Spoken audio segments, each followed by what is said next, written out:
Hello, bachcho. Let us read this question. Question say that write the domain of the real function f of x equals to under root of x minus of greatest integer of x. The key concept.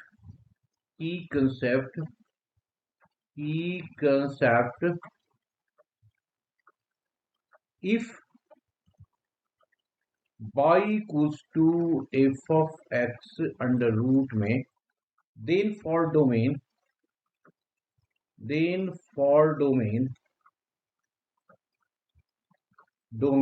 we put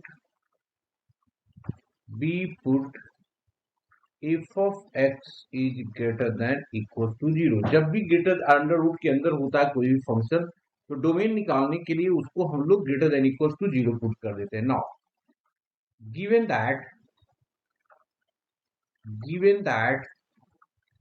f of x is equals to under root of x minus greatest integer of x. Therefore for domain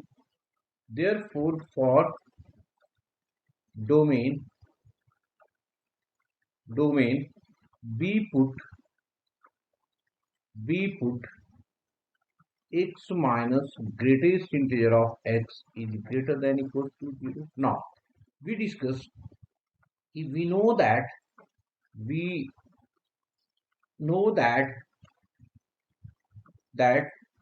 x plus x is equals to greatest integer of x plus of fractional part of x. हम लोग जानते हैं कि ये होता है x जो होता है greatest integer plus fractional part की वैल्यू होती है.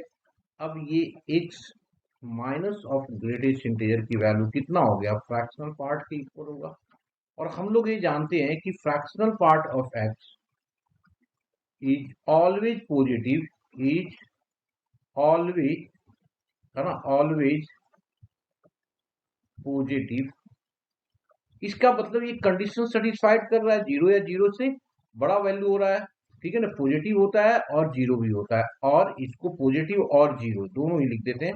ठीक है, पॉजिटिव और जीरो भी होता है ग्रेटेस्ट इंटीजर, जीरो भी तो ग्रेटेस्ट इंटीजर में ही आते हैं, और जीरो. इसका मतलब ये कंडीशन सेटिस्फाइड कर रहा है. तो इसका कंडीशन कब सेटिस्फाइड कर रहा है, ये हमारे पास आ गया क्या, ये fractional part of x is greater than 0. तो भाई ये तो जीरो भी हो रहा है, जीरो से बड़ी वैल्यू, तो x की कुछ भी वैल्यू डाल दे तो इसके लिए सेटिस्फाइड करता है. इसका मतलब डोमेन जो इसका हो जाएगा वो x बिलोंग्स टू क्या होगा, r होगा. r हो गया, यही हमारा क्या होगा जी, आंसर होगा. Hope you understood it well. Best of luck.